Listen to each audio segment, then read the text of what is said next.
Hey, it's Ken Lewis. Welcome to Q&A with Ken, your weekly live stream during the quarantine, broadcasting every Wednesday, 8 p.m. from New York City, ground zero of the worldwide COVID-19 pandemic. It's dangerous out here. Stay inside.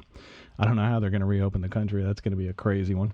If you don't know me, I'm Ken Lewis. I'm credited on 99 gold certified records, 57 Grammy nominations as a producer, mixer, engineer, songwriter, musician, vocalist, and arranger. Lately, my work includes 3 mixes on the latest BTS album, Map of the Soul 7. I mixed the first single, including the teaser video that they put out.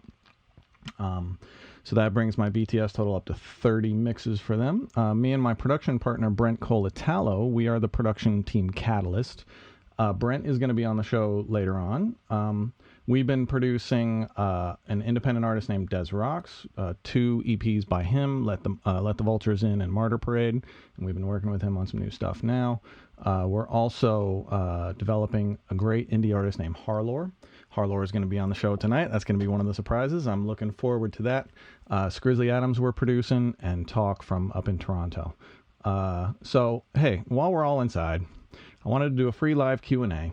Show you guys some really cool stuff, maybe help you solve that puzzle that you can't get past, maybe give you back a little bit of knowledge that I've been gaining over the years, help you get that next generation of music makers a little bit better, so maybe that can benefit us all. And listen, this is a brand new YouTube channel. I'm not even 4 weeks old. Please like and subscribe, ring that bell, all those things. You would be really, really surprised at just how much stuff like that this early on helps a channel like mine grow. And I'm really trying to grow this into something much bigger than what it is. I think we're off to a great start so far. Let's see, we got a good crowd so far. The chat roll is on fire. So yeah, I would love to see the chat roll lit up tonight. And definitely submit your questions via chat roll. I'm going to be having the control room pull a bunch of them off and feed them to me so I can answer them live. What else are we going to get to tonight? Definitely talking about the coronavirus.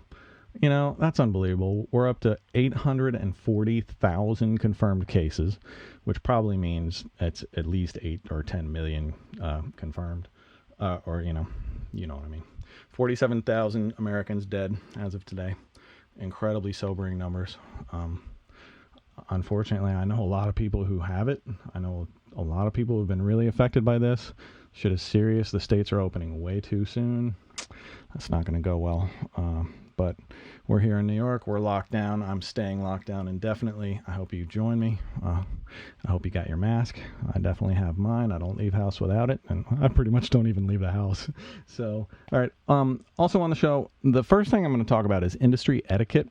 I get a ton of questions about, hey, how do I get a record deal? How do I place tracks? How do I place beats? How do I get in touch with this artist? How do I, all of those things, the 2,000,001 type of questions like that are just so hard to individually answer. I've been compiling all of those, and tonight I'm going to I wrote out like a top 10 to do and not to do in order to significantly up your odds in the music industry. So stick around for that. That's going to be first on the plate. After that, I'm going to have my indie group HARLOR that me and Brent are developing. They're going to do a live show for you. I'm going to do more Q&A. I'm going to do a ton of Q&A tonight. I'm going to do the drum challenge. When you registered, you had the chance to fill out a survey choosing my drum plugins for drum mixing tonight. I'm going to mix a live drum kit. So I'm going to use the plugins that you chose, and I'm also going to use some Slate plugins after I do that. And speaking of Slate, we are giving away a Slate All Access Pass tonight. Thank you very much, Stephen Slate. That was super cool of you. So one lucky person is going to get that. I use the hell out of that Slate stuff. So that was an easy one to give away. So I'm taking the drum challenge, the giveaway. I'm going to do more. I'm going to do a lightning round Q&A. Storytime is going to be when I worked on the Friday soundtrack. This was 1994, I think, and it was my second gold record in my young career. So stick around and I'll tell you the story of how that all came to be. And then I'm going to do a sprint mix of Sugar Jesus featuring KRN. Killer song. called Temptation. I'm just going to play you a few seconds of Temptation so you know what to stick around for at the end. So the way this came about was I was hired to mix this song by Sugar Jesus, mixed it to completion this last week, and he knew what I was doing with the broadcast, and I was like, hey, I need a song to sprint mix live on the air.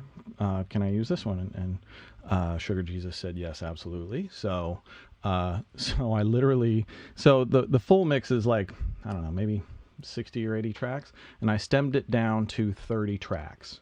So the sprint mix is going to be 30 tracks, 10 minutes start to finish, from faders down to a finished mix in 10 minutes. I'm going to see if I can do it. That's a decision about every 20 seconds that you got to live with. So that's going to close the broadcast. What else is going on? So, you know, let me know on the chat roll what you guys are up to. The things keeping me busy. We just finished Ozark season 3, and we just started John Adams on HBO again. I've watched it before, but I would so super highly recommend that for anybody. It's a history thing, but it's just super captivating, and it really tells a lot about what early America went through, which is kind of telling for right now. Anyway, let me play you just 20 seconds of the Sugar Jesus song so you know what's coming up. Let me breathe the air you breathe. I'm your fantasy. Once you come, you never leave. Want you to be there to feel me get inside your head. Hold you over the edge. You won't never forget. I'm gonna heal you, steal you away from yourself. Put you under my spell. Got you under my spell.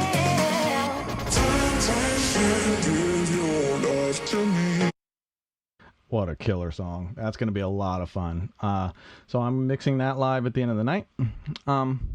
So, you know, let me get right into Q&A. The first section, like I said, I've been compiling all of these how do I questions. You know, how do I find work? How do I deal with angry clients? How do I, you know, all of those. Unfortunately, I just can't get to all of them. So what I thought I would do was take all of them and kind of encapsulate it into one full question. And so here's only 20 of the probably 120 people who have answered or asked something this week about this very topic. So shout out to Justin, Iona, Six Mays, Ben, Michael Brook, Andrew, Nicholas, Kaz, Ozzy, Reggie, Beatnuts, Misha, Mantra, Drew, Milo, and many, many others. Okay, etiquette. How do you approach people in the music industry? How do you find opportunities? All of these things. So, okay, so you got to keep in mind everything I'm about to tell you is just my opinion. Other people have other opinions, and mine is not the only way. A lot of how I'm going to speak with this is using me as first person, but it's really industry people that I'm referring to when I'm saying this. So I'm gonna dive in, and also understand that even when you use these best practices, I would call them best practices. Keep in mind that this is the music industry, and the word no or simply no response at all is the default. That is what you should always expect. And if you actually get a response, that's the time like, holy crap, they responded. Wow, okay, let's maximize this opportunity. So I'm hoping to get you more responses. That's what I'm hoping. Nothing is perfect. Nothing's going to work every time. In the music industry, most things don't work at all. Number one, don't approach a music industry person looking for opportunities unless until you are bringing something of real value to the table. Don't waste that contact. You know, you got somebody's phone number, you got their email address, you got that direct connect, and you're like, oh man, I want to hit them. I want to reach out and let them know who I am. Why? Let them wait until you reach out to let them know who you are, when who you are is somebody that they're really going to care about. If you got to sit on that email for a year, cook something up. And, you know, when you think you have something really great that they're going to respond to, that's when you reach out. Don't send them 10 things. I'll get to that. Okay. So here's a couple other things I just jotted note-wise down. You could send them a great song that you've recorded, not a song in your head or on paper or on a voice memo. It could be, you could send them real streaming numbers, real social media engagement, something that shows you've put in real work and you're not simply trying to jump the line. And people are trying to jump the line all the time. If you don't have that yet, just keep it really simple. Something like, hey, dear Ken, my name is such and such. My artist name is such and such. I don't have anything great to play you yet, but when I have something that I believe will impress you, can I reach back out and send you one thing to listen to? That kind of an approach, short and sweet. If you must reach out to them in the moment, don't give them your life story. Nobody cares about you except for you until you give them a reason to care. And I know a lot of this sounds really callous, but the music industry is really callous. I mean, this is like the nice version of all of these things. So, number 2, never say, let's work. I hear this all the time. Everybody says it. That's my biggest pet peeve is let's work. So, let's work to me tells me as an industry pro that has connections and reach and skills and a proven track record. Let's work to me says to me that you want to work with me because of my skill sets and because of my connections, but you're not really bringing anything to the table. If you had something to bring to the table, you wouldn't say, let's work. You would bring that shit to the table and you would say, hey, let's work. I got this. I think you and I could do some real damage on this. What do you think? And, bring something of real substance. Otherwise, you're expecting them to deliver for you. And you got to ask yourself, why on earth would this person that you've never met in your life who has worked their ass off to develop their career help you when you're just trying to jump the line? So don't jump the line. Don't use let's work. Let's work. Let's work on this and bring something real to the table, not talk. All right. 3, be specific. Don't assume somebody knows why you're trying to contact them. I do. I know. Yeah. Don't assume somebody's that why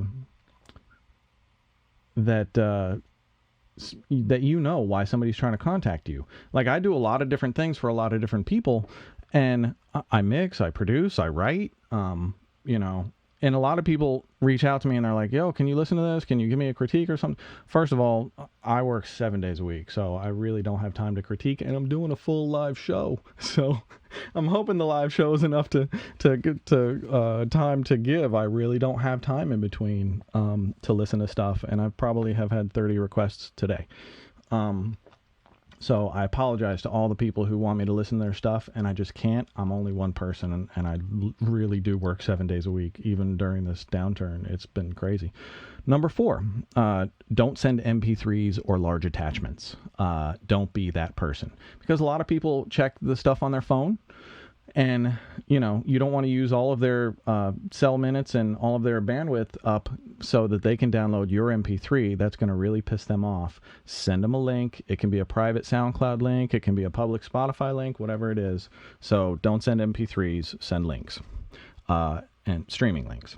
And don't send too much.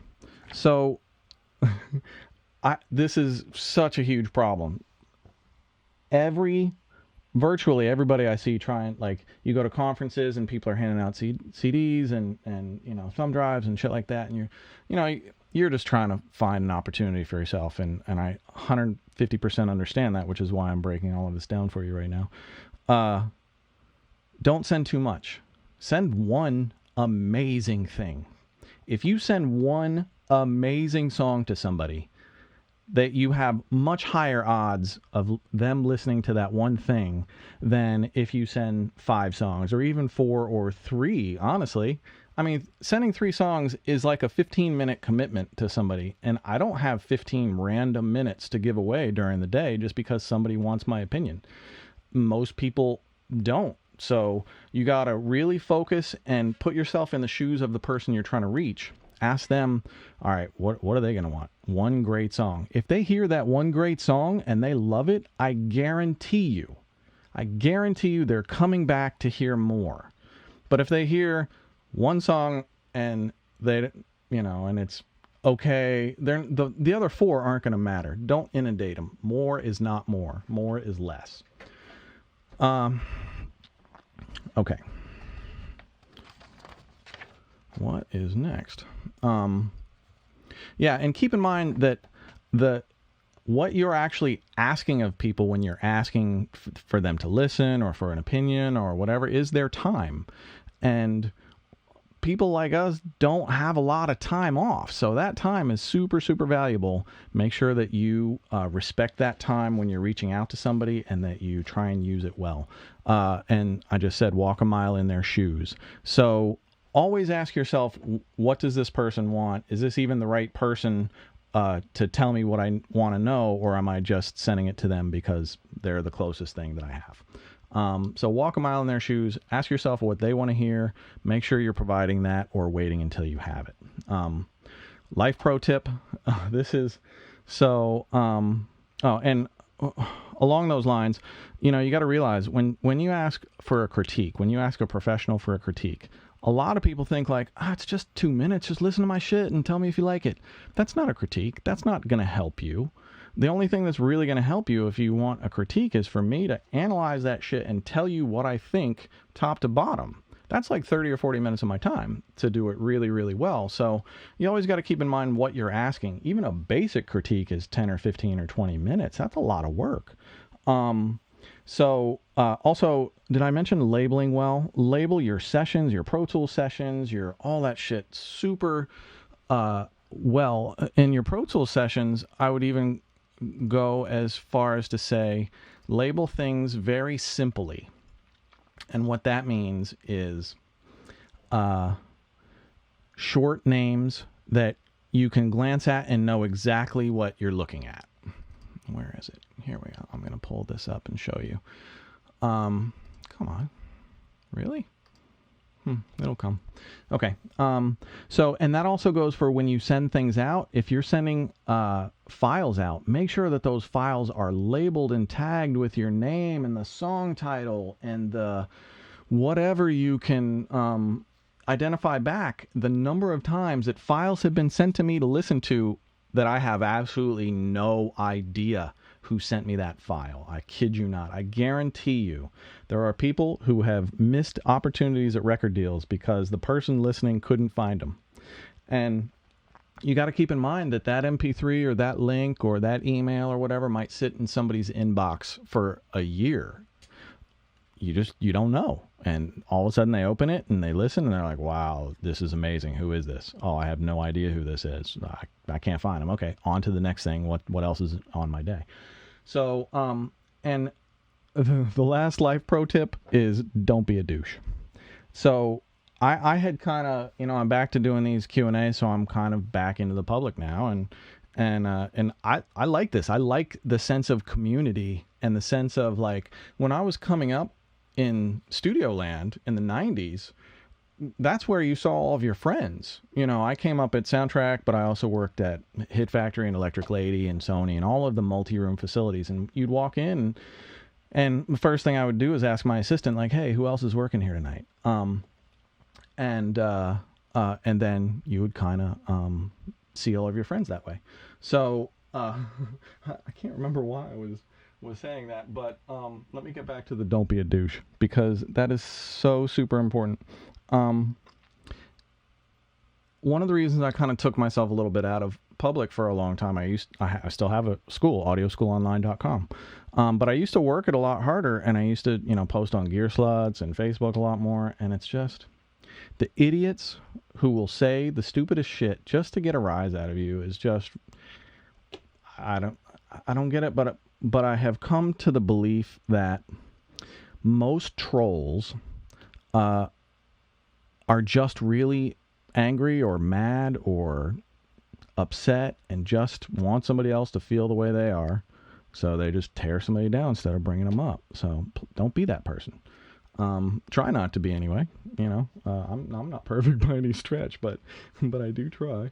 So there's my kind of life pro tips on how to approach people. If you follow these when you approach somebody, your odds will be significantly higher. Just carry yourself professionally. If you're sending an email or a text, or don't approach people for work via text unless that's your only chance. But if you're sending an email or, a Facebook message, whatever kind of message, address them by name. Sign your name. You're not their peer. You're not friends. This is a professional situation. You're trying to find an opportunity or a job or whatever it is. The number of people who reach out to me for an internship that start out with, "Hey, Ken, how you doing?" You think I'm going to let you in my studio with, "Hey, Ken, how you doing?" And you want a job? That's not how this shit works. "Hey, Ken, how you doing?" is for my friends. That's how I talk to, other artists and producers and stuff I work with, not interns that I'm considering hiring. That's, "Dear Mr. Lewis, this is my resume," and make sure that resume is gold. So, okay, I'm going to move on from this. I am going to, I get a ton of other questions as well about artist development, and me and Brent, we're the production team Catalyst. Me and Brent have done a ton of artist development over the years. Right now, we have an artist named Des Rocks, who we produced 2 EPs for, Let the Vultures In and Martyr Parade.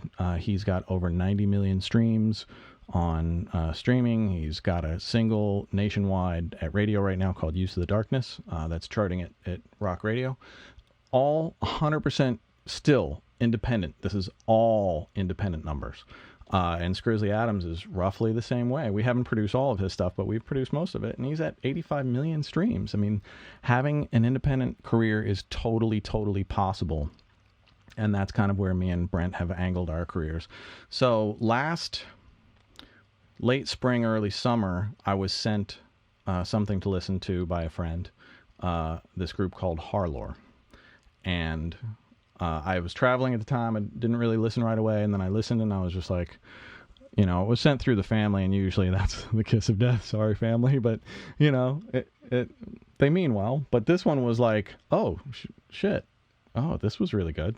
So long story short, I listened to 1 song, and then 4 songs, and then 6 songs, and then I called him up, and then brought him to New York City for, and now this comes up, oh boy.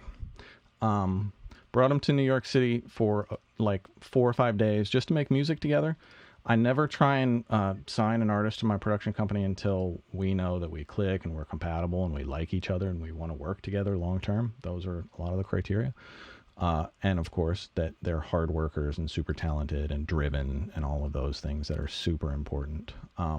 So without further ado, I'm going to give HARLOR a call and talk to them briefly and let you guys hear a song from the new project I'm cooking up. These guys are fierce. All right. How do I do that? Here we go.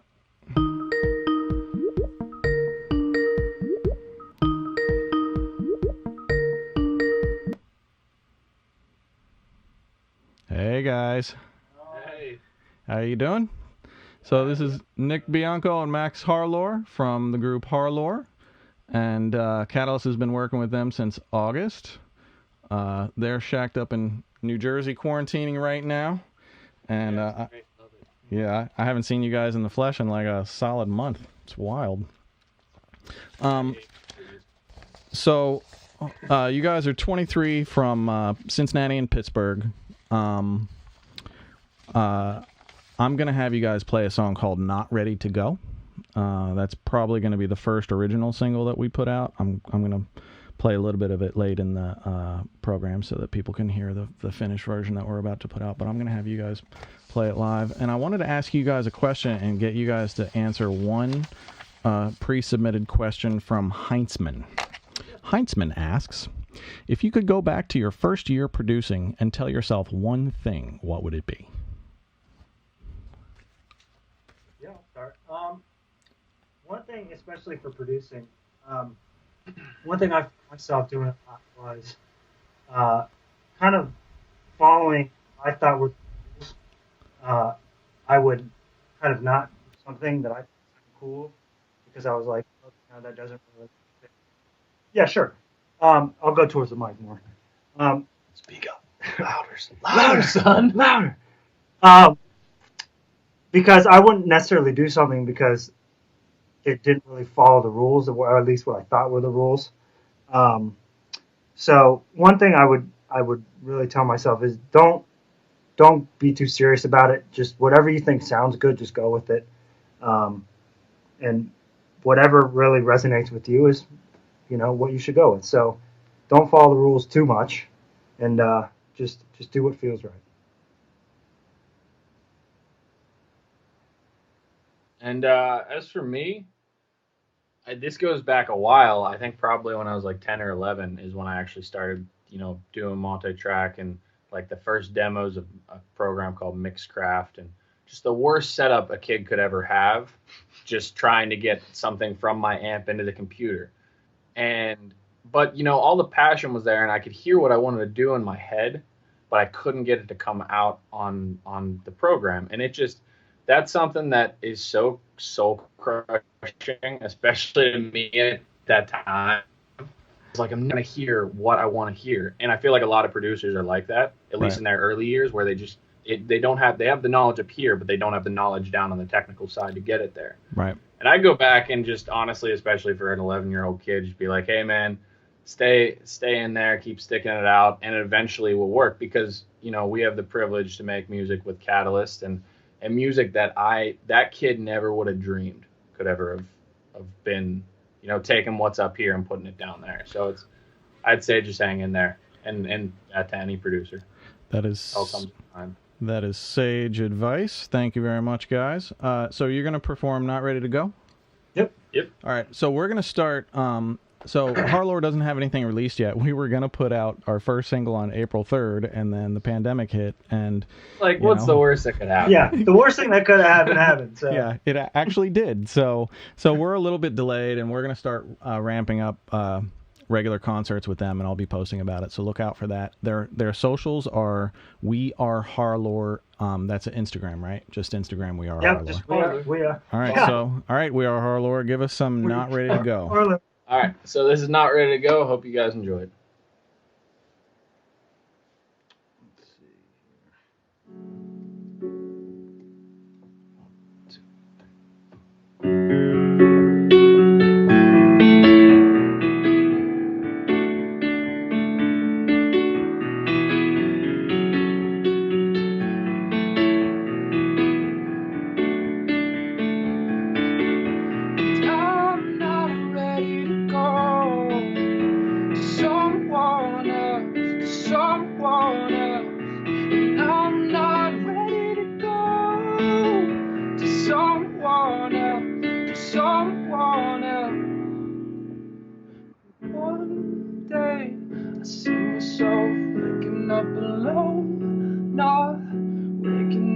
Someone else.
someone else.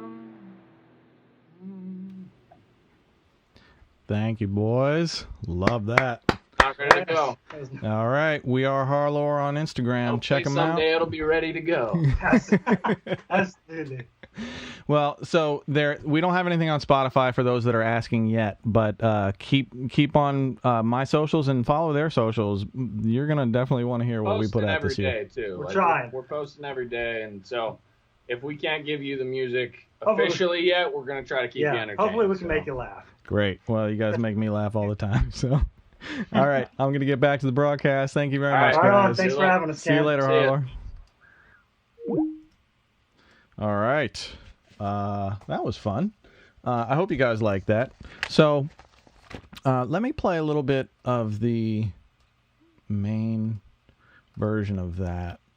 I don't know if I should play it right after, but because this is fully produced out and sounds monstrous and the whole nine. So I'm not going to play you the whole thing, but I'm going to play you a little bit of the studio version of Not Ready to Go. And here's if you can show the screen,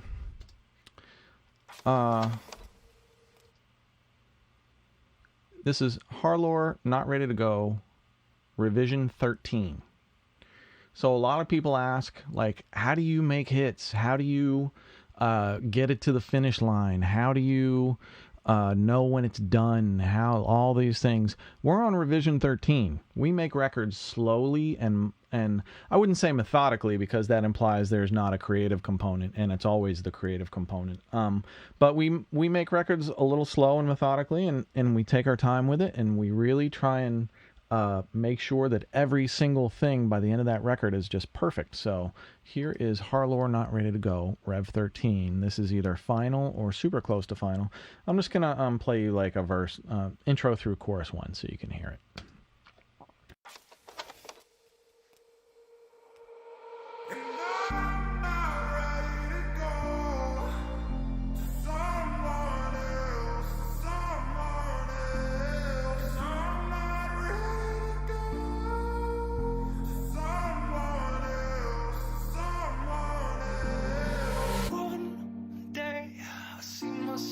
Waking up alone, not waking next to someone I don't know. Thought that it could make it better, but it don't. Yeah. But ayo, falling for an angel that's falling, but still she's beautiful. Falling for an angel that's falling, she knows she's beautiful. And I'm not ready to go to someone else, to someone else. I'm not ready to go to someone else, to someone else. One day you'll hear me say, I'm not ready on it.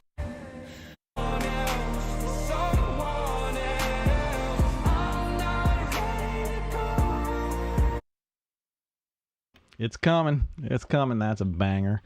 I think that's an interesting tale because a lot of people want to know if they have a single or if their song is single ready or how it's going to react. And one of the reasons that we picked this song, HARLOR is stacked with amazing songs. We have no problems there. But there's something about a single. And people ask this there's probably 10 questions this time. So if you were one of them, pay attention. There's something about a single that just makes the hair on your arm stand up and just makes you go like, this is something different. Something's happening right now that is just slightly not what I'm used to. And this was one of those things. And right out the gate, one thing I like about Not Ready to Go is within 10 seconds, you are forced as a listener to make a decision whether you like this song or not. It is really that instantaneous. And I'll play it again to show you what I mean.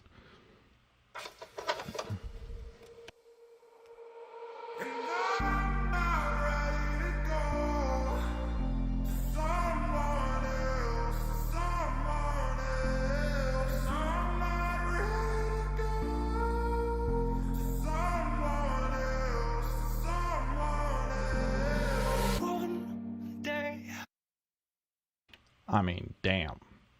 That to me is about as close to undeniable as you can get.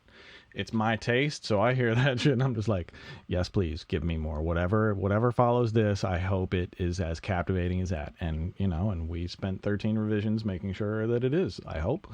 So okay, so that's the HARLOR boys. Thank you very much, guys. Hopefully, let me know on the chat roll, and when you submit questions next time, if you want to see them again, and let me know what you think. I'm going to be developing them, and they are a very, very big part of my career right now. So you're going to be hearing a lot from them, I assure you.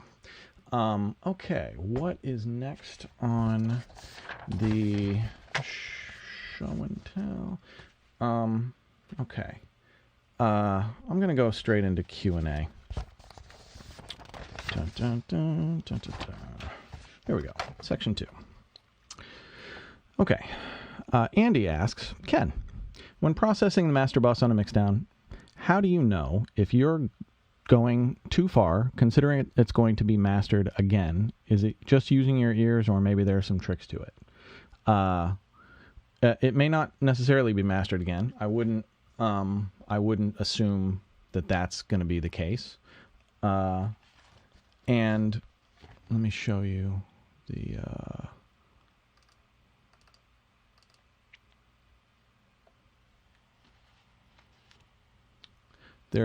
I showed this last week.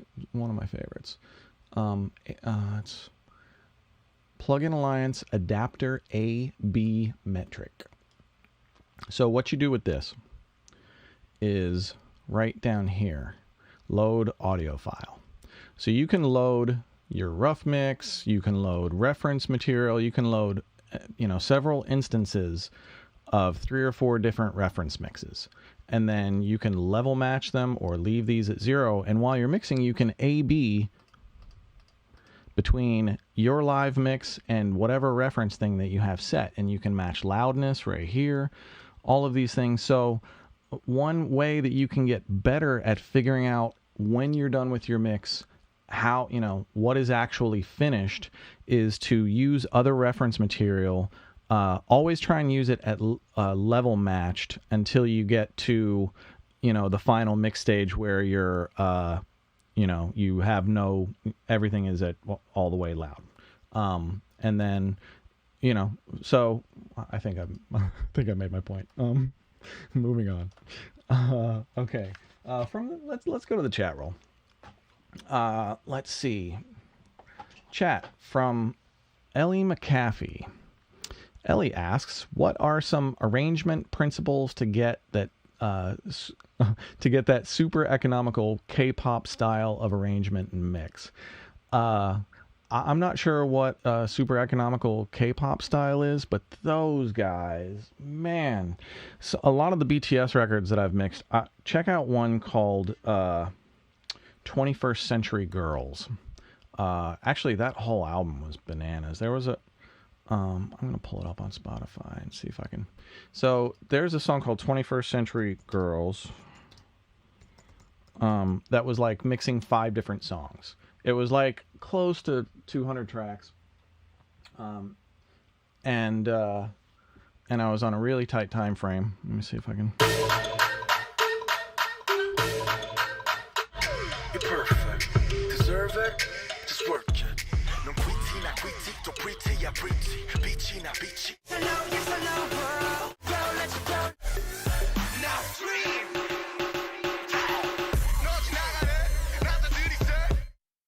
I mean, it's just nonstop. It's like section after section after section. The hardest thing about that is, as a producer and as a mixer, I didn't produce that, I just mixed it.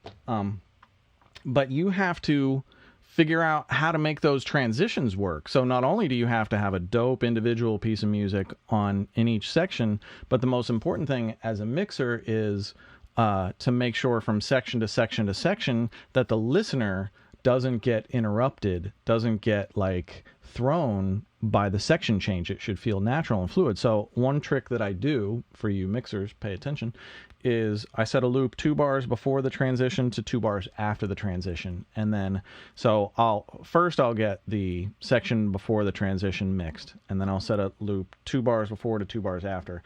And then I'll mix the transition and start mixing the next section. And I'll get enough of the next section balanced so that I can then move to the next section and know my fundamental pieces are not going to change, and they're also in line with what works on the previous section. So you've now, and you do that for every single section that you have all down the song, and pretty soon everything makes sense with one another, and you can listen to a 180 track song with 5 completely different musical sections start to finish like it's one song. And that's 21st Century Girls.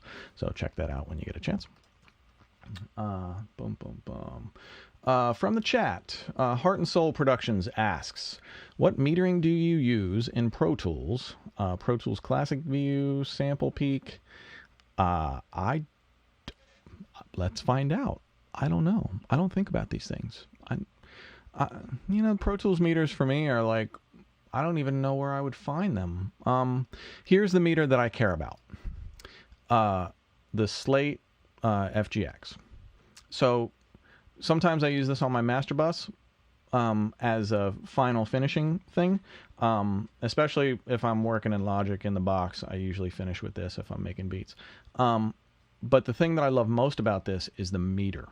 The meter in this is the one that I rely on to tell me when my mix is at a finished level. And usually I'm going for between, on the RMS, peak is always at 0. RMS, I'm usually looking at -10 to -6 is really fucking loud. But -7s are not too loud if you have a lot of bass. If you got 808s, -7s on the RMS, on like 8s and 7s are probably fine. But usually I like to keep it around -8 on the RMS. So this is my meter, tells me everything I need to know about the volume levels when I'm working. Let's see. Oh, and in a bit, when are we going to do the giveaway? We're going to do the giveaway around 9 o'clock, I think, in about 20 minutes maybe. We'll see. So we're giving away a Slate All Access Pass. Thank you, Stephen Slate. The music industry and the studio industry is, most of us kind of know each other. So I don't endorse Slate, but I've been using them forever. And what you'll find with me on this program is I'm trying to bring you guys as much value as I can. So every week I'm reaching out to some plugin maker that I can get a hold of somehow and go out and basically try and get the best giveaway that I can get for you guys every single week. So tune in and win something.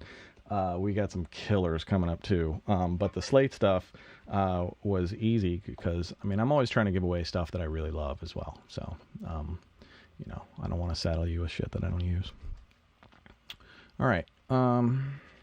Next question. Okay. Sam asks, how do I get my tracks to be loud without the risk of clipping? Well, Sam, without going into a super deep mastering tutorial, the way to keep your mix bus from clipping is by putting a brick wall limiter on it. And I'm going to show you guys a bunch of different brick wall limiters. And what a brick wall limiter is something that, so you can see right here, dither and ceiling settings. This ceiling is your brick wall. So you can set it -0.5. Usually that's where I set my final out is 0.05. 24-bit is usually what I mix to, 44.1. I keep the format that's given to me. So if it's 96K, 48-bit, or 24-bit 96K, you know what I'm trying to say here.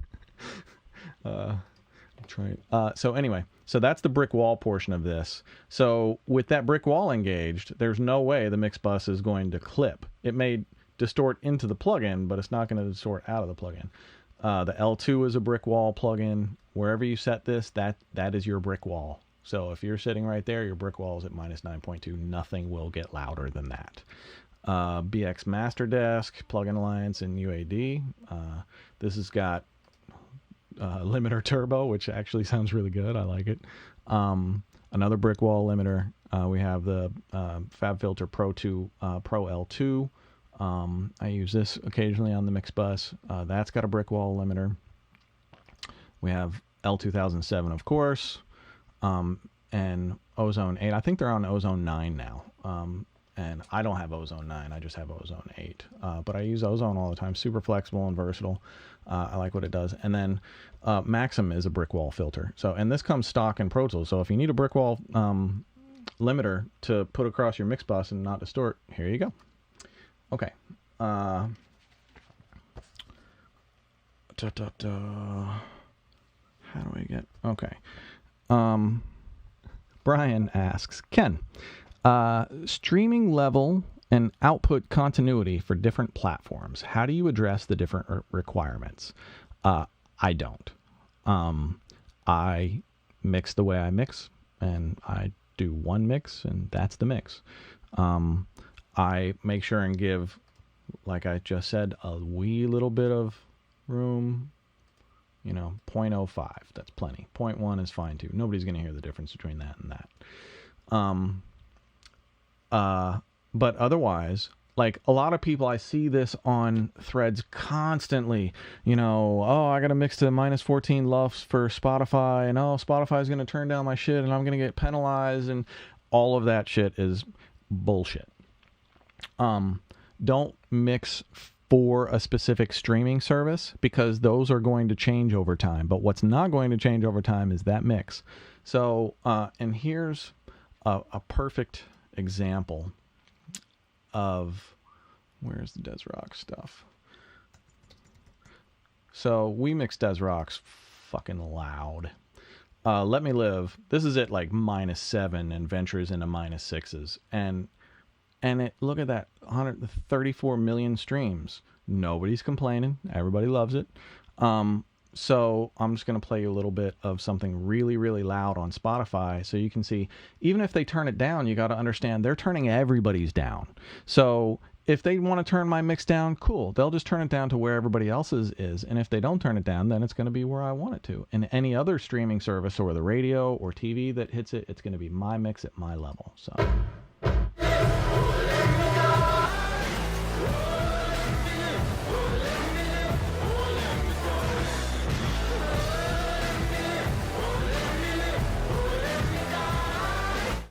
Yeah, man, that shit kills. So yeah, that's at like -7, and it have no problem streaming at all. So don't mix differently for different platforms. Okay, let's get one off the chat roll. Submitted from John. John asks, Ken, how important is a mentorship in the world of audio engineering? It can be super important. I think everybody is different. Everybody learns differently. If you're the type of person who you may be struggling with figuring this shit out, maybe you need somebody to be able to ask questions to be able to show you stuff and to be able to help guide you. I think a mentorship or an internship is incredibly valuable if you can find the right one. I definitely would not be sitting here right now without my 2 internships. I did 2 internships in Boston when I was going to college, and those helped me land my engineering gig in New York City when I was out of school, more so than probably my Berkeley education did. So I think internships can be incredibly important and valuable to help you get to that next stage. Don't look at it as working for free. Look at it as free college, because that's basically what it is. You're in basically a master's level program. You're being taught, hopefully, by a master, and they're hopefully not holding back and teaching you some real shit. But the catch on that is you've got to always make sure to understand you're there to help them. So make yourself valuable to them, and they will help you. And if they don't, they're an asshole. So don't be an asshole if you're the one hiring interns. Yeah, let me address the people who hire interns for a while. Don't take on an intern just because you want some free labor and shit. If you're going to take on an intern, only do it if you actually can and want to give back to them and make it a two-way street. You work hard for me, I'm going to teach you some real shit that you can't get in school. I think that's the intern spirit for me. Okay, Donnie asks, I'm going to skip that. Dominic asks, what is something you wish you would have told yourself when you first started music? Well, I think for me, I wish I would have learned early on that it's more about taste and vibe than technique. And I wish I would have, well, I listened a ton when I was a kid. I can't say I, but as a professional, I don't feel like I listen enough sometimes because I'm just always working. And sometimes it's really hard to turn on New Music Friday, every Friday on Spotify and check out what's going on. So, it's tough to stay current. Okay, I'm going to show you one other thing before I get to the drums. Braden asks, developing a bright, breathy, and diamond quality tone while also avoiding harshness. There's not a question in there, but I'm assuming that you want me to show that, so I will, and then I'm going to go straight into drums. Maybe I'll go into the giveaway. I don't know. I'll do the drums first. Okay, so I'm going to pull up the song that I sprint mixed last week, a song called On Bleed by Gringo the MC out of Texas. Here we go. So yeah, if you go back and watch last week's episode at the end, I sprint mixed this song at the end. It's a banger. Fix been cut. Okay, so what I did was I looped this section that you're going to hear, and I just put up a bunch of high frequency enhancers just to show different ways that I use to open up the top end when the microphone is a little bit dark. And this microphone's a little bit dark. It just needs a little bit of air to it. So I'm going to show you how to do that right now. Dick's been cutting down trees and I've been in VA. Really, all I shoot threes. I ain't jumping on shit if nobody say please. And the 40 I sip got a really big B. I'm moving real slow like I'm sipping Pimp C. The game finna text, but the party all free. I ain't trying to play chess. I just want to smoke weed. Got a gang like ya. Run towards stacks. Talk big shit, cause we got it like that. Lost 2 licks, but they came right back. Dick's been cutting down trees and I've been in VA. Really, all I shoot threes. I ain't jumping on shit if nobody say please. And the 40 I sip got a really big B. I'm moving real slow like I'm sipping Pimp C. The game finna text, but the party all free. On this one, I'm using a shelf. I'm not using the bell, so I'm using a high frequency shelf all the way up at 16. And so I'm just kind of giving this really broad, open, scoop to just the top end. Dick's been cutting down trees and I've been in VA. Really, all I shoot threes. I ain't jumping on shit if nobody say please. And the 40 Kush Clariphonic. I love this thing. I have the real one in my rack. Dick's been cutting down trees and I've been in VA. Really, all I shoot threes. I ain't jumping on shit if nobody say please. And the 40 I sip got a really big B. I'm moving real slow like I'm sipping Pimp C. The game finna text, but the party all free. I ain't trying to play chess. I just want to smoke weed. Got a gang like ya. Run towards stacks. Talk big shit. Cause we UAD precision enhancer. Dick's been cutting down trees and I've been in VA. Really, all I shoot threes. I ain't jumping on shit if nobody say please. And the 40 I sip got a really big B. I'm moving real slow like I'm sipping Pimp C. The game finna. Plug-in Alliance Mag 4. Love this thing. The airband is sick. So I usually put the airband on 40 and just check this out. Like 7 or 8 is all it needs. Dick's been cutting down trees and I've been in VA. Really, all I shoot threes. I ain't jumping on shit if nobody say please. And the 40 I sip got a really big B. I'm moving real slow like I'm sipping Pimp C. The game finna text, but the party all free. I ain't trying to play chess. I just want to smoke weed. Got a gang like ya. And finally, I wanted to show you guys this old school thing. This company called Audio Thing modeled the old Dolby A noise reduction units. And I learned this from Mike Stone when we were working on Foreigner together. He was producing and mixing Foreigner, and I was the assistant / tracking engineer on the gig. And he put Lou Graham's vocal through a Dolby A unit, and it brightened the hell out of it, and it sounded amazing. I couldn't believe it. It was a little bit noisy, but here you go. Dick's been cutting down trees and I've been in VA. Really, all I shoot threes. I ain't jumping on shit if nobody say please. And the 40 I sip got a really big. All right, so those are 5 different ways to enhance the top end of a lead vocal if it's a little bit dark. Almost certainly after any of that, you would probably follow it with a de-esser to knock back some of the real harsh S's and T's that come out. Okay, I'm going to move to the Pick Ken's drum plugins. So I did this last week with vocal chain. I had you guys pick my vocal chain for me, and I just had to figure it out live on the air and see what the results were. So now I'm going to mix some live drums, and I'm going to see what you have picked for me. So 53 responses, and oh, thank God. Okay, so I've got to use Waves Eddie Kramer drums. What's the second one? 2 compressors. So Slate FG116, dope. And Waves Kramer Pi, or not Kramer Pi, Kramer drums, okay. Let's see, 2 EQs. We got the API560 and the stock, okay. And 2 reverbs. We got Fab Filter R and Renverb, okay. 1 special weapon. We got Fab Filter Saturn. Dope. I'll try and remember all these things. Okay. So the one thing that I realized that I didn't do when I started setting this up was, oh, I need to go to the drum session, don't I? The thing that I realized that I hadn't done when I started setting this up was I didn't select a gate. And I definitely need a gate for this. So I'm going to use the Slate VMR gate, which, oh, here we go. So I was playing around with this gate today. I hadn't used it yet. I think they just added it to the Slate added to the VMR collection recently, and this thing is a beast. All right, so I'm going to show you some how to mix with just, what did I have? All right, I'll get to it. Here we go.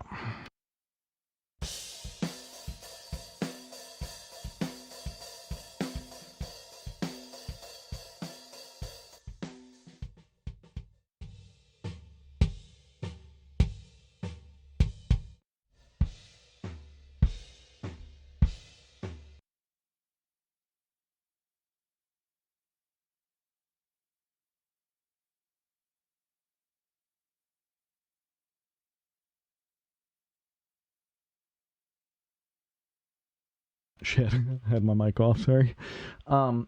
So yeah, that's this is the inside kick drum mic, real deep like this.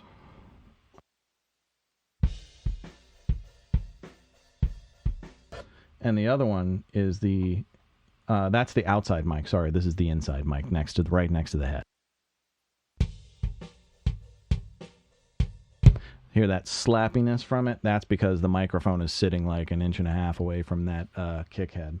And the other one is just sitting kind of at the back edge of it. So go with mainly the meteor one and add some of the snap.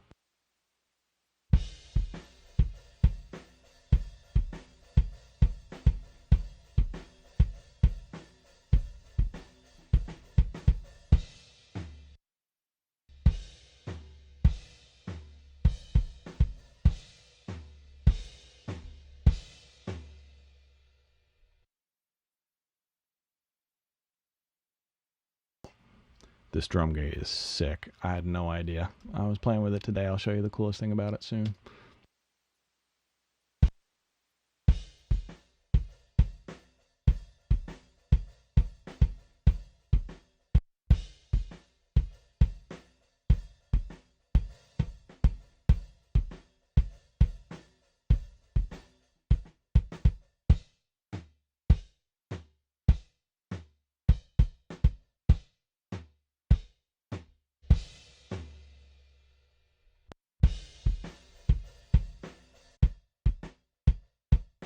Just so easy to dial in.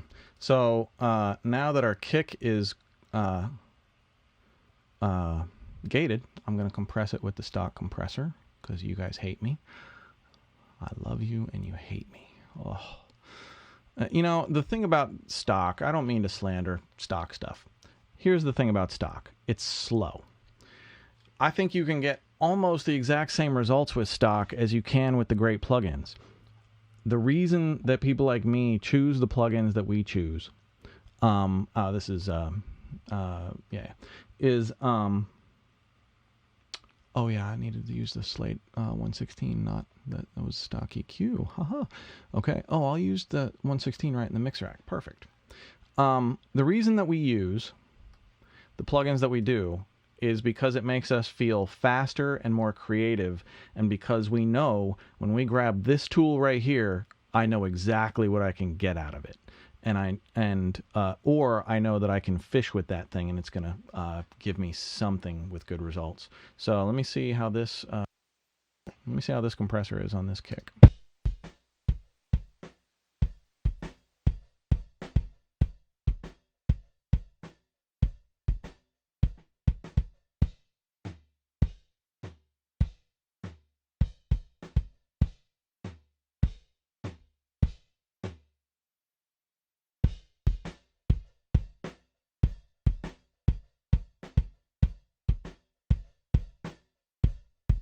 Do you hear how that makes it hang out a little bit longer? So what's happening is all of the hits are a little bit more even, and all of the hits last just a little bit longer. Listen to how short they are when I bypass. See this button here? When the light goes out, it's bypassed. So I'm going to bypass it, and you'll hear the kick get a little less even and a little shorter.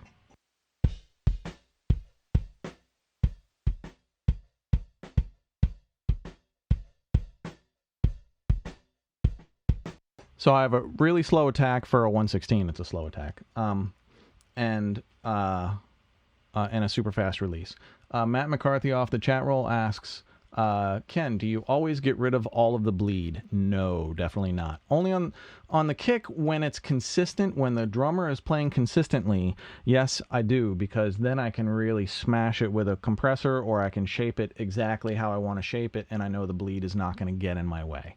Okay, on to the, let's see. Oh, I can use a stock EQ for this. Let me just do some EQ on it.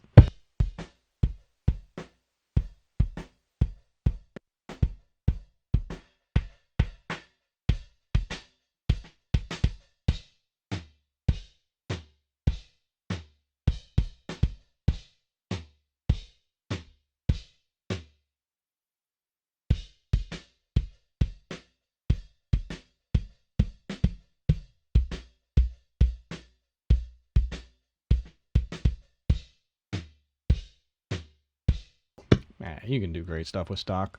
It's just slower, that's all. Let's see, move on to snare.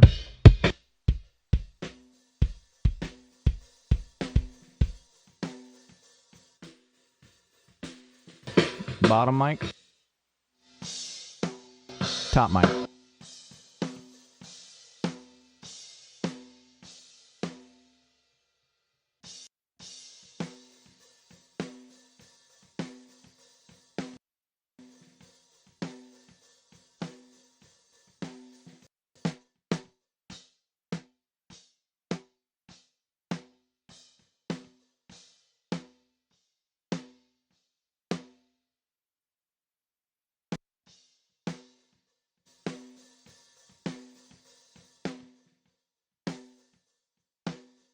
This thing is amazing at this thing called D-bleed. I didn't know what this was. So basically what this is it will take off so let's see if you can just hear it. So here's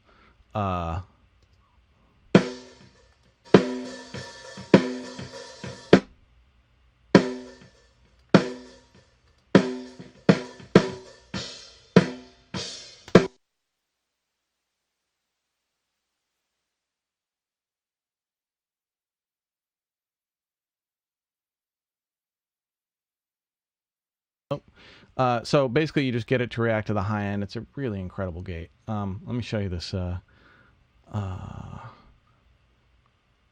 Kramer drums. Oh, I love this thing on snare. It really is a beast.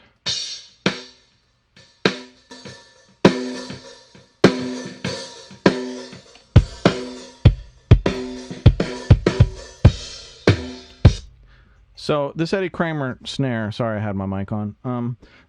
The snare, this is one of the few things that I actually use the stock setting. Snare sounds great on this thing. You sometimes have to adjust the bass and treble and the sensitive, all that stuff a little bit, but for the most part this is like put it on and it just smacks.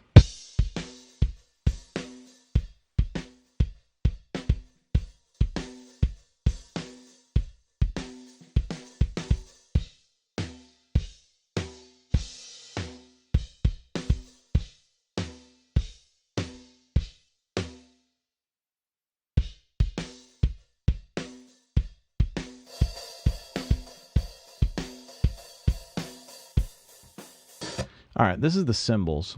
Let's check these out.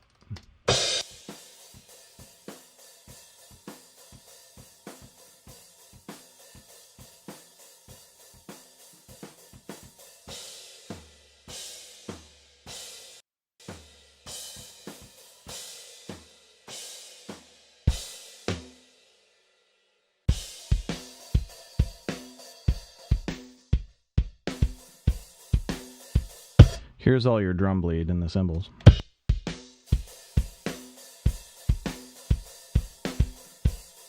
I usually don't do much to the cymbals. I'm going to show you one incredibly cool thing to the room.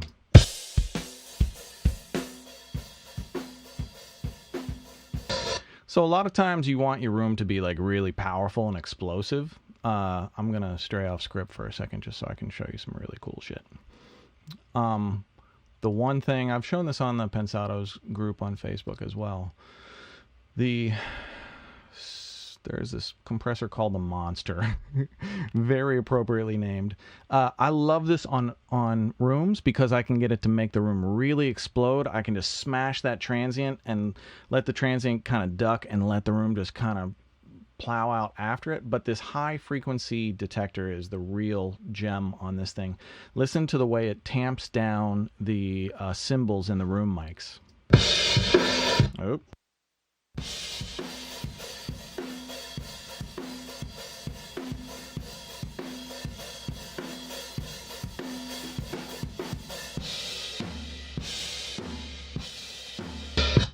I don't know if you can hear that all that well, but it's really tamping down that kind of mid-range to it. So, but maybe before I put that in, I'll put the API560 and dial out some of that.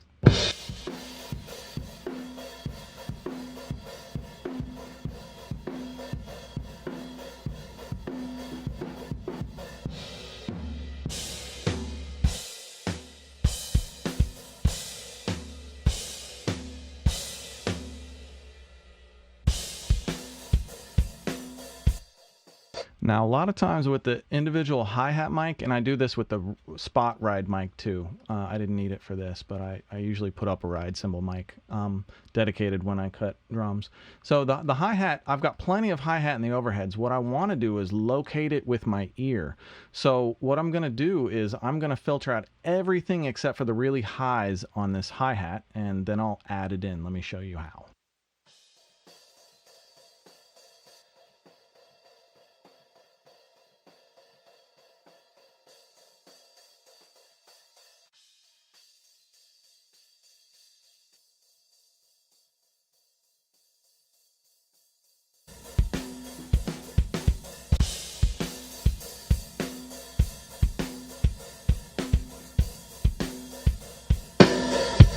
So watch this red button here if you can see it.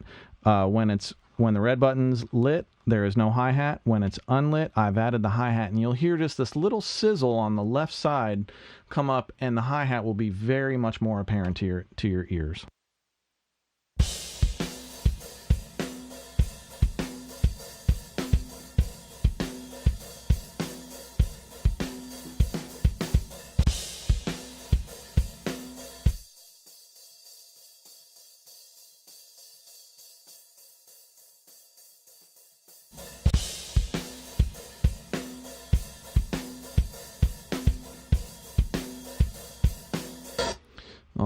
What else we got here? Whenever I cut drums, I usually add a couple weird things in, like this fucked up mic.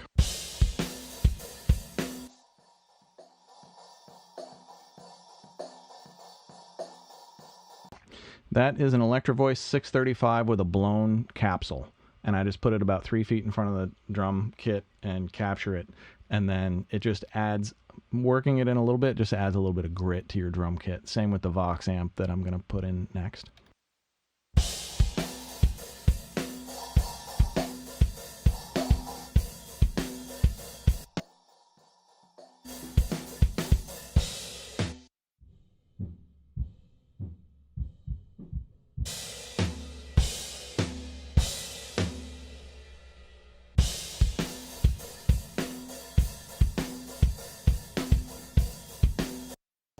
Okay, so some of you may be asking right now, why no parallel compression?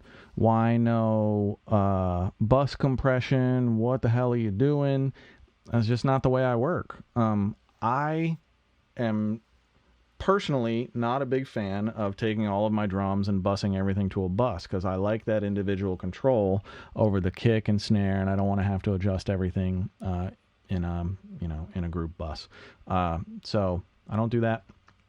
I wanted to show you, now that you've seen the stock shit, let me just dial up some Slate stuff, because the Slate VMR is really an absolutely killer collection. I've already got this compressed, or I've already got it limited.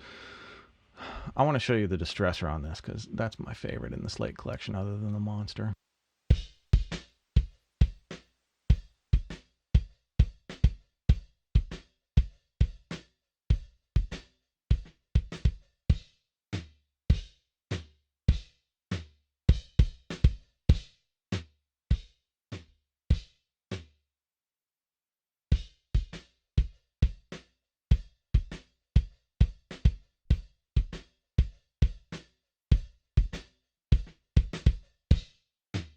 See, I'm letting that leading transient through, and then I'm grabbing it and pushing the rest of it forward.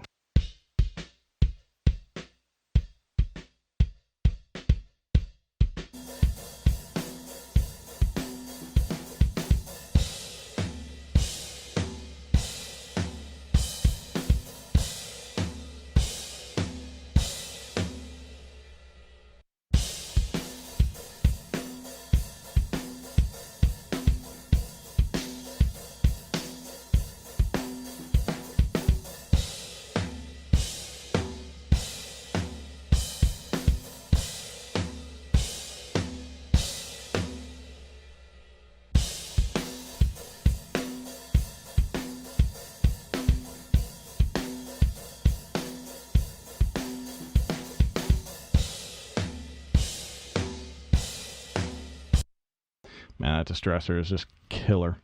Okay, so hopefully you got something out of that. I'm going to have Dave Durr on the show at some point. He is the owner of Empirical Labs and a friend, and the designer of the most classic compressor of the last 30 years, bar none. Okay, so we're going to give away the Slate All Access Pass. Let's see.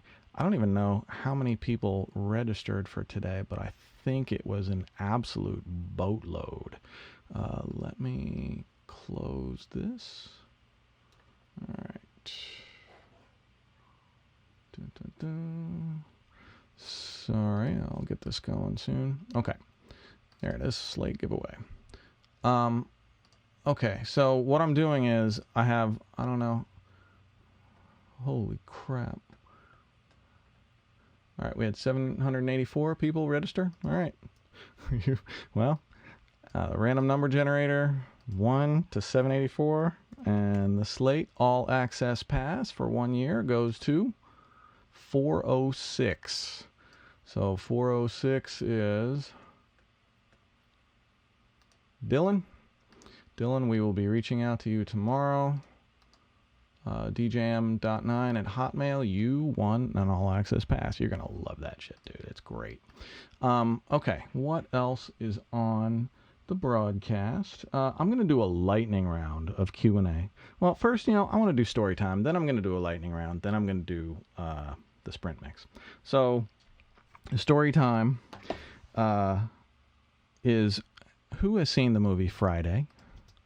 Famous movie. If you have not seen this movie and you're on lockdown right now, to do yourself a favor and watch this. It is an absolute classic.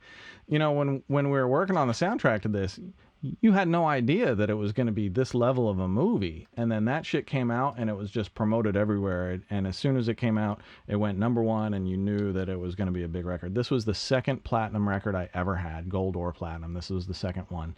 And this was 1994, Soundtrack Recording Studios. I was a staff engineer. People always ask you, Ken, how did you get work how did you get your start? I got my start by working as a staff engineer and a staff assistant and intern at bigger studios that brought clientele in. And, that clientele would need an engineer, and sometimes I would be that guy. And then you would pile up credits, and eventually you would get enough credits that you could go freelance. That's how you go freelance. A lot of people ask, well, how do you go freelance?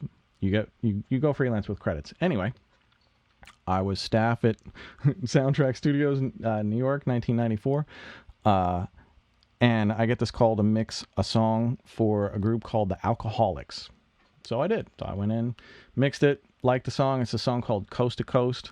About 3/4 of the way through the mix session, the producer, E. Swift, he says, do you know what this is for? And I'm like, no, what is this for? He's like, this is going to be for some crazy movie called Friday. And the theme song had Dr. Dre. I mean, you knew that was going to be a smash hit.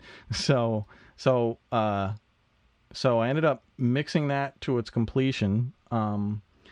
And we mixed it on an old SSL E series console in a really shitty, not soundproofed room at Soundtrack, but it was a great hip hop room. We made a lot of records out of there. And when the album came out, this was one of the only times this ever happened to me in my entire career. The A&R person made sure that I got a plaque for the Friday soundtrack. I have 99 plaques. That's maybe happened 5 times ever. I don't know why. Producers and mixers and engineers and musicians, we get overlooked a lot in the who made the important contributions to that. So most of the time, all those plaques on the wall, I got to buy most of those. Every once in a while, one will show up in the mail and they'll just give it to you, but it's kind of few and far between. But I think the biggest takeaway from that story is when I got that call and when I walked into that session, I had no idea that I was making a platinum record at the time. And it was an album cut on a platinum album. It wasn't the single, but that's platinum on my wall. And it just goes to show that you always need to do your best work. If you're going to take that gig, put your name on it, take that paycheck, whatever it is, always do your best work. Never decide who you're going to work harder and not as hard for. If you're not going to work as hard for them, don't take the gig. Okay. What else do I have? I'm going to take some chat roll, then I'm going to do a sprint mix. So on the chat roll, let's see. Let me get a sip of coffee. So speaking of which, again, this is a brand new YouTube channel. I'm less than 4 weeks old, growing like crazy, but please like and subscribe, ring that bell, all of that stuff, share, tell your friends, all of that stuff, especially early on, is just hugely important to growing a channel like this. And I can do so much more with it once it grows, and I will. So from the chat, Felipe asks, Ken, you lose some low-end frequencies on the kicks after compression. What frequencies do you recommend boosting to get the low end back? Usually, especially compressors and limiters for sure, will often reduce the low end, but sometimes they'll boost it because if you have a lot of low end after that initial hit, then what the compressor sometimes does is it kicks back initially, but then it takes that low end resonance and pushes it forward. So you can actually... It can happen either way. You can get more or less low end from compression depending on the type of kick you're compressing. Let's see. Did I answer that question sufficiently? I hope so. 60 hertz is a good range. I think usually 60 to 100, find that sweet spot in there where it just feels the best to you. And that choice is going to be different every song. It's really a song dependent choice. Okay, from the chat roll. Chat roll from International Show asks, Ken, why do you add plugins to the actual channel and not on an aux? Well, International Show, I will tell you. I have a shit ton of DSP, and you have more control affecting the individual channels than you do the aux. So most of the time, if I'm combining things to an aux, it may be background vocals, stuff like that. And I'll combine the background vocals mostly just so I can add one global reverb on them or one global EQ, or I can just add some extra gentle compression over the whole group. But for the most part, 90% of my work gets done on individual channels. I just like it better that way. I almost never run out of DSP, so that's not really an issue for me. If that's an issue for you, then then you got to work different than I do. Okay. From the chat, I don't know who this is from. How do you get the best auto-tune for your artists? Do you use pitch correction? Yes. I think almost everybody uses pitch correction. Desrox doesn't use pitch correction a whole lot unless it's a specific reason to, like an effect. We want to hear it. That's when we would use it. Otherwise, I don't think we use it on his.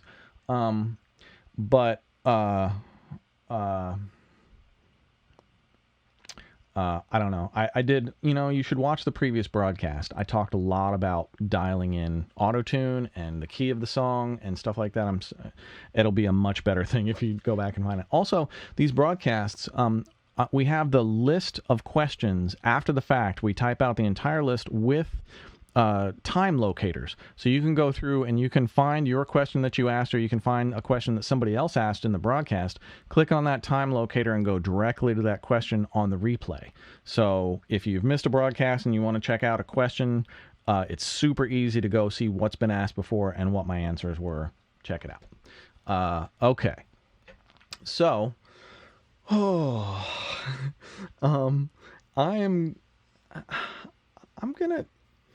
I feel like I want to go to the sprint mix, but there's just so many questions coming off the chat roll. Mike Heaves asks, do you mix entirely in stereo, or do you check or care about mono compatibility? I don't care all that much about mono compatibility. I check it occasionally, but really I'm mostly concerned with the stereo thing. I am concerned that it sounds great in headphones as well as speakers. It's got to translate in both. But mono to stereo, I don't really worry that much. I think mono sound sources are going to be so few and far between. Off the chat roll, Michael Brook asks, what separates a good producer from a great one? Time, talent, experience, caring, luck, hours spent, drive, hunger, upbringing, how you experience your own life in general, how many life experiences you put yourself into. All of that stuff, I think, kind of helps with your creativity. All right, I'm going to do a sprint mix. This is an awesome song. It's a brand new song. It's unreleased, but they're working on that right now. The artist is Sugar Jesus. You can find him on Spotify, or you can follow him on Instagram at sugar_Jesus_time. Sugar Jesus time with underscores. And this song features the singer KRN. It's called Temptation. So I'm going to do a sprint mix of it. Let me set this up by saying, so Sugar Jesus had me mix this song for him last week. I finished it. It was like a 100-track mix or so. I can't remember how many tracks it was. It was a lot. And so he was asking me about the sprints, and I was telling him what I do and how they help and all of those things. And I said, hey, I could sprint mix this coming week. And he gave me permission. So here I am. So nobody's ever heard this before. This is a brand new song. Now, why sprint mixes? How are these going to help? Why do I do these? Why do I think you should do these? I have a school, audioschoolonline.com, and I have a bunch of sprint mixes there. And throughout this entire year, I'm going to be releasing a ton of these sprint mixes at that site, and maybe here too. I don't really know where I'm going to put them, but somewhere, and you'll be able to get them. And for me, there's two things about the sprint mixes. A, it's just fun as hell to do because it's a super challenge, and it's kind of like playing a video game. And B, it really, the real reason behind them is they train your instincts and your ability to forget about the technology and focus on what's important, which is the song. And you basically have 10 minutes from faders down to finished to make this sound like a great rough mix. And where does this apply in your music? Well, if you're Sugar Jesus and your singer just showed up and she wants to sing on this and you don't have a rough mix together and she's sitting there waiting, you don't want to let the vibe go. So you want to take 10 minutes and throw this together as fast as you can to have something for her to sing to. Working fast, I think, is super important for training your instincts and getting the ability to make a decision, live with it, and move on quickly and make another decision without laboring over that other decision. So, and if you do the math on these sprint mixes, I have 10 minutes. I think this is about 30 stems, which is 60 audio tracks. They all have a left and a right. So 30 stems over 10 minutes. I have to make a final decision about once every 20 seconds. So in other words, I have 20 seconds per track to put it in a place that makes sense in my song and make it work over the course of 10 minutes. It's a real challenge. You guys should try them. It's just a ton of fun. So I think we've been getting some great responses from people on the rebroadcasts. Again, this is Sugar Jesus featuring KRN, Temptation. Oh, 10 minutes on the clock. This is so stressful. All right. I've never sprint mixed this before, so I hope I don't completely fuck it up. All right. 10 minutes on the clock and go. Here we go.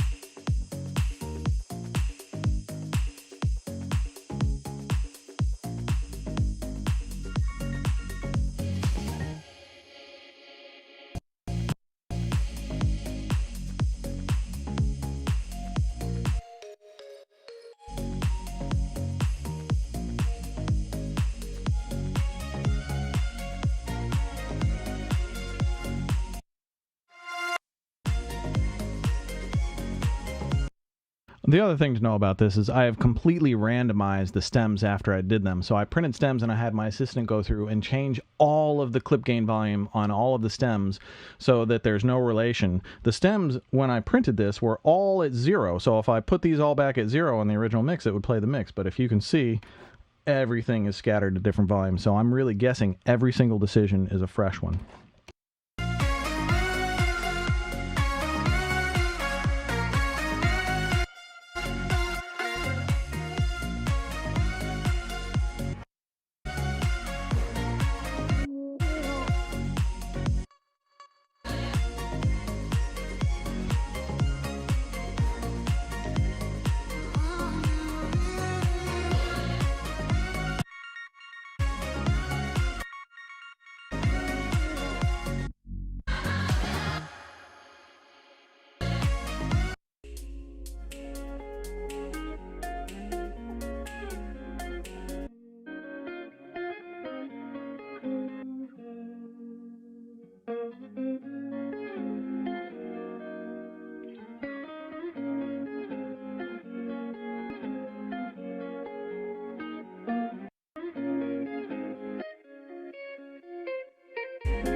I'm your fantasy. Once you come, you never leave. Come and follow me. Let me breathe the air you breathe. I'm your fantasy. Once you come, you never leave. Come and follow me. Let me breathe the air you breathe. I'm your fantasy. Once you come, you never leave. Come and follow me. Let me breathe the air you breathe. I'm your fantasy. Once you come, you never.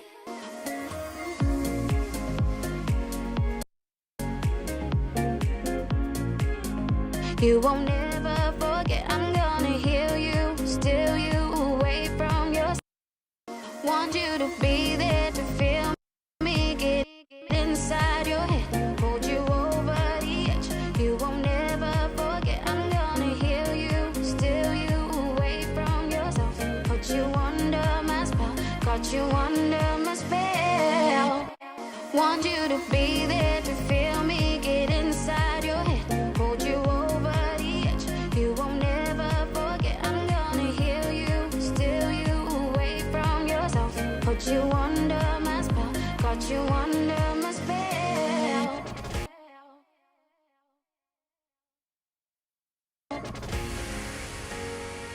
Your love to me, let me be the air you breathe. Temptation, you belong to me. Let me be the air you breathe.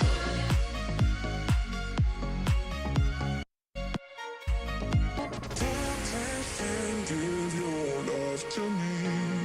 Let me be the air you breathe. Temptation, you belong to me. Let me be the air you breathe.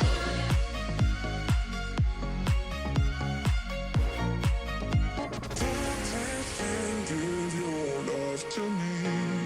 Let me be the Away from yourself, put you under my spell, got you under my spell. temptation, give your love to me.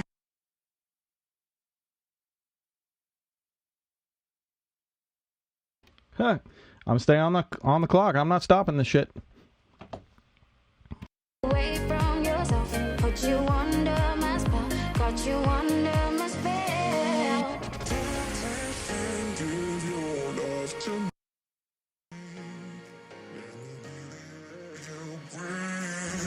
Temptation, you belong. There to feel me, get inside your head, hold you over the edge. You won't never forget. I'm gonna heal you, steal you away from yourself. Put you under my spell, got you under my spell. There to feel me, get inside your head, hold you over the edge. You won't never forget. I'm gonna heal you, steal you away from yourself. Put you under my spell, got you under my spell. There to feel me, get inside your head, hold you over the edge. You won't never forget. I'm gonna heal you, steal you away from yourself. Put you under my spell, got you under my spell.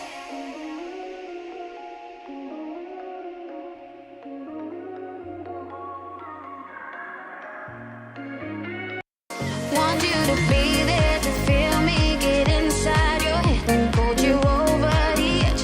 You won't never forget. I'm gonna heal you, steal you. Temptation, temptation, give your love to me. Let me be the air you breathe. Temptation, Want you to be there to feel me, get inside your head. hold you over the edge. You will never forget. I'm gonna heal you, steal you away from yourself. Put you under my spell, got you under my spell. My spell. give your love to me. Let me be the air you breathe. Temptation, you belong to me. Let me be the air you breathe.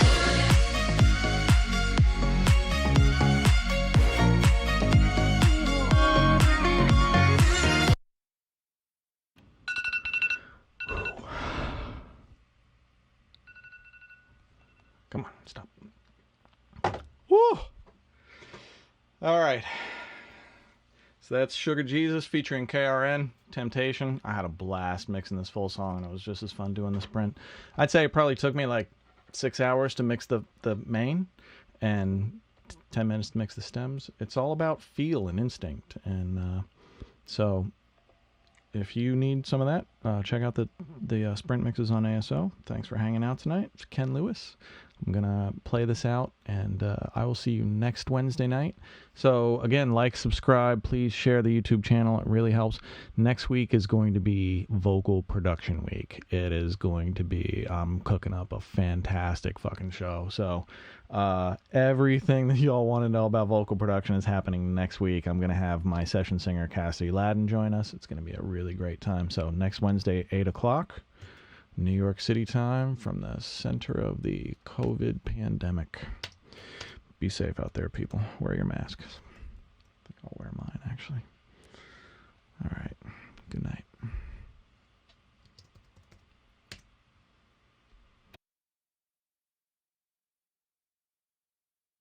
Not an offline bounce, online bounce. I want to hear this shit. All right. Good night, all.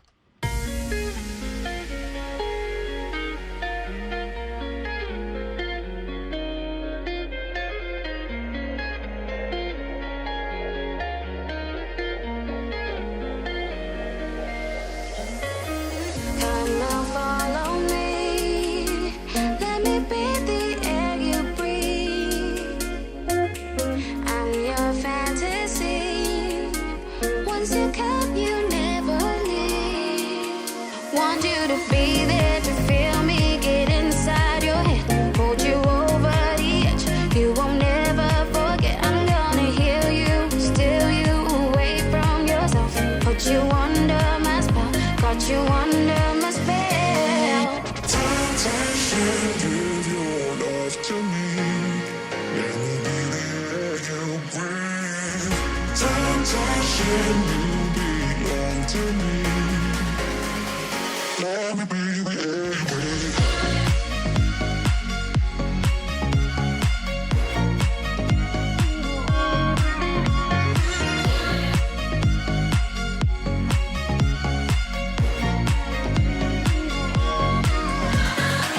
Come and follow me.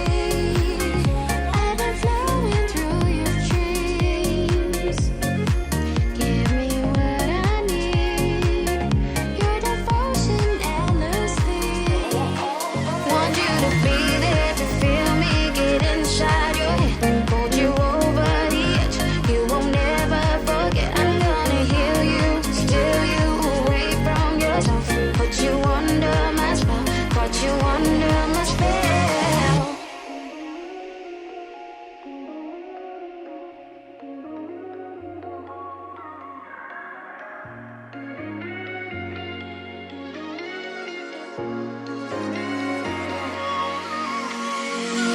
Temptation, give your love to me. Let me be the air you breathe. Temptation, you belong to me. Let me be the air you breathe.